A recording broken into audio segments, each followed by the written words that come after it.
Marcos capítulo 9. Depois Jesus lhes disse: Digo a verdade a vocês, alguns dos que estão aqui presentes não morrerão antes de ver a vinda poderosa do reino de Deus. A transfiguração de Jesus. 6 dias depois Jesus levou Pedro, Tiago e João em privado para um alto monte. Ali Jesus mudou a sua aparência diante deles, a sua roupa ficou brilhante de tão branca que nenhum lavadeiro na terra poderia branqueá-la daquela forma. Moisés e Elias também apareceram e começaram a conversar com Jesus. Pedro, então, disse a Jesus: Mestre, é bom que nós estejamos aqui. Vamos fazer 3 tendas, uma para o Senhor, uma para Moisés e outra para Elias. Ele não sabia o que dizer, pois estavam todos com muito medo. Então, uma nuvem veio do céu e cobriu a todos com sua sombra e uma voz, vinda da nuvem, dizia: Este é o meu filho querido. Ouçam-no. E, de repente, quando olharam ao redor deles, não viram mais ninguém com eles, a não ser Jesus. Depois, enquanto estavam descendo o monte, Jesus lhes ordenou que não contassem a ninguém a respeito das coisas que tinham visto até que o Filho do Homem ressuscitasse dos mortos. Eles guardaram para si o que tinha acontecido, mas se perguntavam uns aos outros o que seria a ressurreição dos mortos.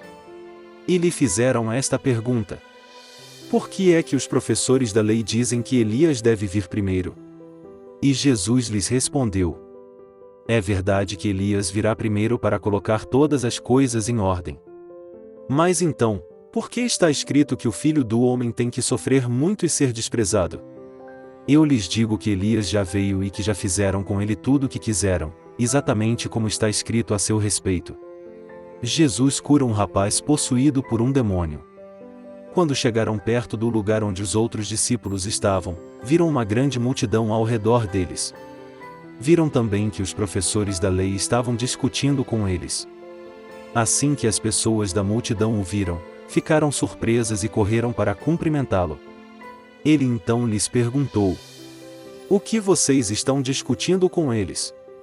Um homem que estava no meio da multidão respondeu: Mestre, eu trouxe o meu filho para que o senhor o visse, pois ele está possuído por um demônio que não permite que ele fale. Quando esse demônio o ataca, atirando no chão, ele espuma pela boca, rende os dentes e o seu corpo se torna rígido. Pedi aos seus discípulos para expulsarem o demônio, mas eles não conseguiram. Jesus, então, disse: Gente sem fé! Até quando tenho que estar entre vocês? Até quando terei que tolerá-los? Tragam o menino até aqui. E eles o levaram. Quando o demônio viu a Jesus, ele imediatamente sacudiu o garoto com força, fazendo com que rolasse no chão e espumasse pela boca.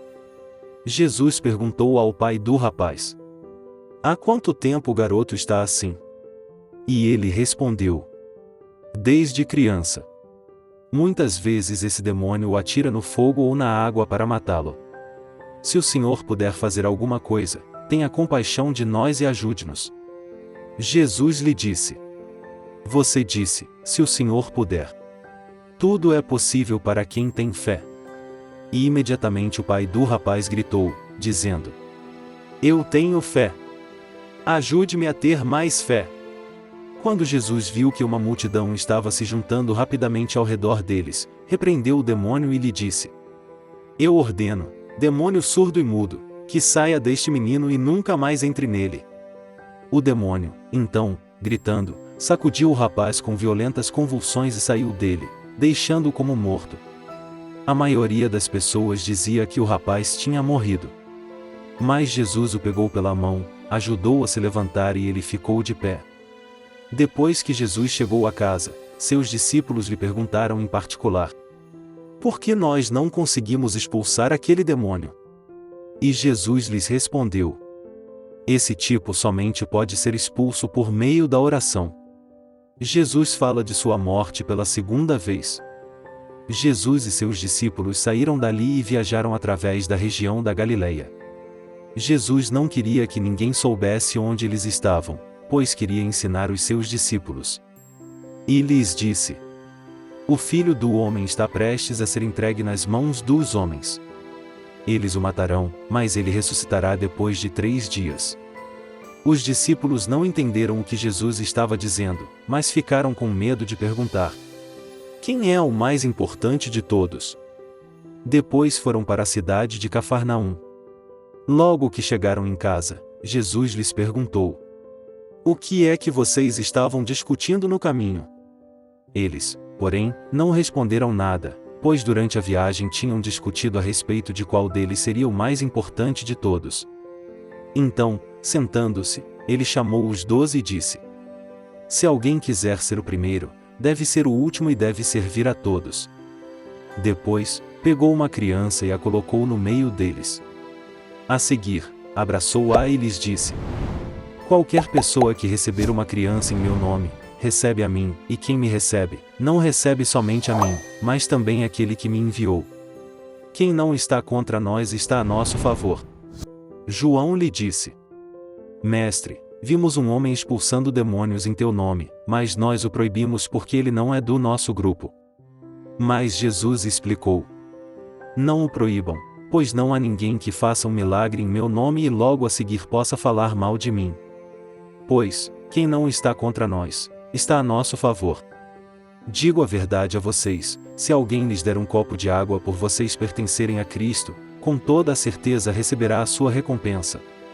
Jesus alerta sobre o perigo do pecado. Se alguém fizer com que um destes pequeninos que tem fé em mim peque, seria melhor para essa pessoa que ela fosse jogada ao mar com uma enorme pedra amarrada ao pescoço. Se a tua mão faz com que você peque, corte-a fora, pois é melhor entrar para a vida eterna sem uma das mãos do que ter as 2 mãos e ir para o inferno, para o fogo que nunca se apaga. E se o teu pé faz com que você peque, corte-o fora. Pois é melhor entrar para a vida eterna aleijado do que ser jogado no inferno com os 2 pés. E se o teu olho faz com que você peque, arranque-o fora.